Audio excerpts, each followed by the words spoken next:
اگر تم سلجان خاتون ہوتی اور عثمان کے بغیر کوئی سردار منتخب کرنا ہوتا تو ایسے حالات میں تم کیا کرتی لینا؟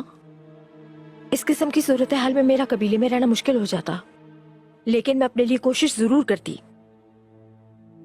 اور وہ اپنی پوری کوشش کرے گی، لیکن سوال یہ ہے کہ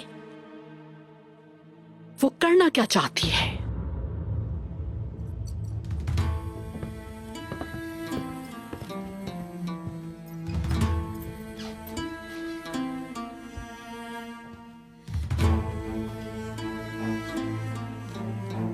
کہیے سلجان خاتون، کیسے آنا ہوا؟ کہیں قبیلے میں جھگڑے کے لیے لوگ تو تلاش نہیں کر رہی؟ نہیں، میں نے سنا ہے کہ دندار اور ساوچی صاحب انتخابات کے لیے اکٹھے ہو رہے ہیں، لیکن ان کی خواتین وہاں نہیں ہیں۔ خیر کی امید کرتی ہوں، میں حیران ہو رہی تھی۔ شکریہ، بہت شکریہ۔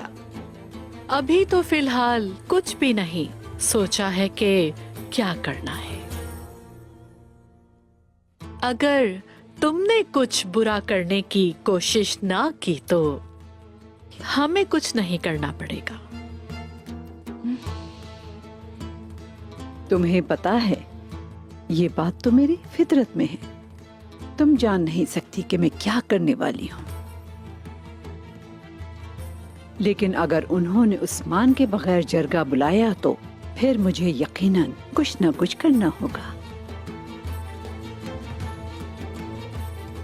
سلجان خاتون، عثمان کی غیر موجودگی میں تمہیں بالکل بھی ڈر نہیں لگتا؟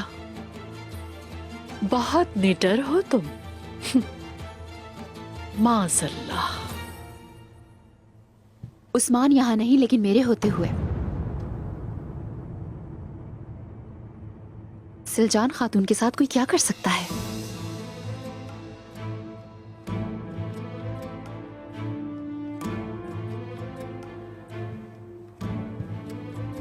مجھے کچھ بولنے پر مجبور نہ کرو بالا۔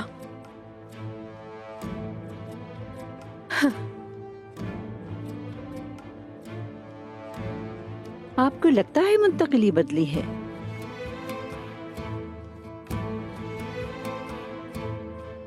تم یہ کہہ رہی ہو کہ جب تک عثمان آئے گا بہت دیر ہو چکی ہوگی، ہاں یہی بات ہے؟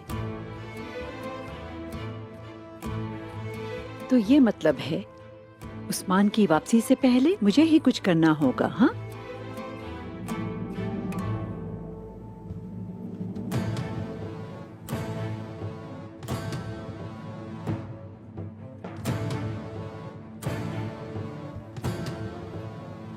تم نے دندار و ساوچی کو میرے عثمان کے خلاف لا کھڑا کیا ہے۔